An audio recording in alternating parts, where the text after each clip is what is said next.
Global బెతేనియా Calvary ministry తరపున ఈ ఉదయకాల సమయంలో మరొకసారి మీ అందరితో కూడా కలుసుకొని దేవుని యొక్క పరిశుద్ధమైన మాటలు ధ్యానించడానికని దేవుడు నాకు ఇచ్చిన చక్కటి అవకాశాన్ని బట్టి నేను దేవుడికి ప్రత్యేకమైన వందనాలు తెలియజేస్తున్నాను.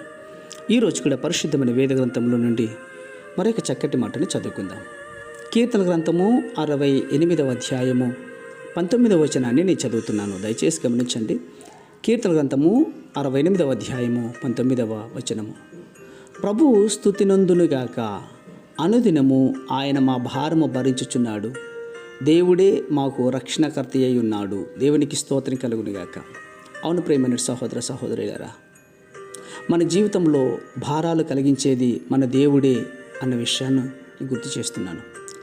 కొన్నిసార్లు మన భారాలు మన అవిధేయత చేతనో, తిరుగుబాటు చేతనో, పాపము ద్వారానో, అవిశ్వాసం ద్వారానో కలుగుతాయి.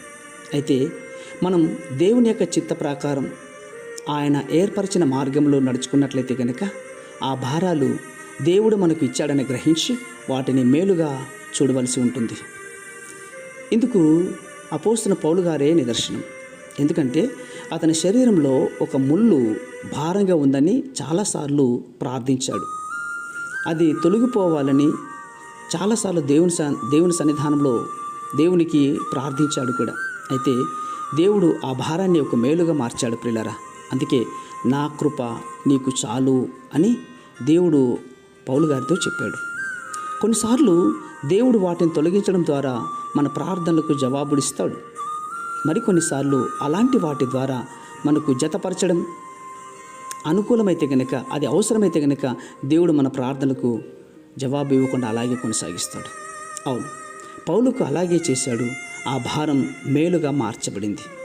అయితే నాకు కొన్ని భారాలు ఉన్నాయి అని అంటున్నావు కదా, వాటి వలన నాకు పెద్దగా మేలు జరిగినట్లు అనిపించలేదు అని మీరు అనుకుంటూ ఉన్నారు కదా. మళ్ళీ 19వ వచనంలో అనుదినము అన్నటువంటి మాటను గమనించుకోవాలి. ప్రభువారు స్తుతించునందునుగాక అన్నాడు కదా. అనుదినము ఆయన మా భారము భరించుచున్నాడు. మనం ఏనాటికి ఆనాడు జీవిస్తున్నాం కదా.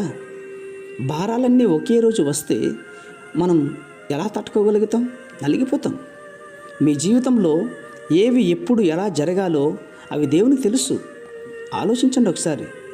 మీరు అనుకోని పరిస్థితులు ఎదురై ఉండవచ్చు ఒకసారి. అయితే వాటి గుండా దేవుడు మమ్మల్ని నడిపిస్తాడు ప్రియులారా. మనం ఎంతవరకు భరించగలమో దేవునికి తెలుసు. అనుదినం ఆయన కృప మనకు చాలు. అయితే మన భారాలకు మరో కోణం కూడా ఉంటుంది. దేవుడు వాటిని మేలుగా మార్చగలుగుతాడు. ఆయన పెద్ద భారాన్ని మాపై, మీపై, మనపై మోపాడు. బహుశా దేవుడు దానిని ఒక మేలుగా మార్చి మీ కొరకు ఒక ప్రత్యేక కార్యక్రమాన్ని చేయబోతున్నాడు అనే విషయంలో సందేహించద్దు.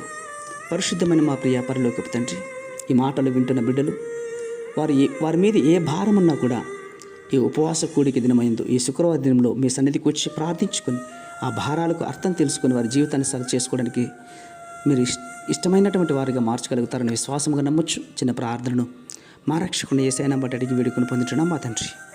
ఆమేన్, ఆమేన్, ఆమేన్.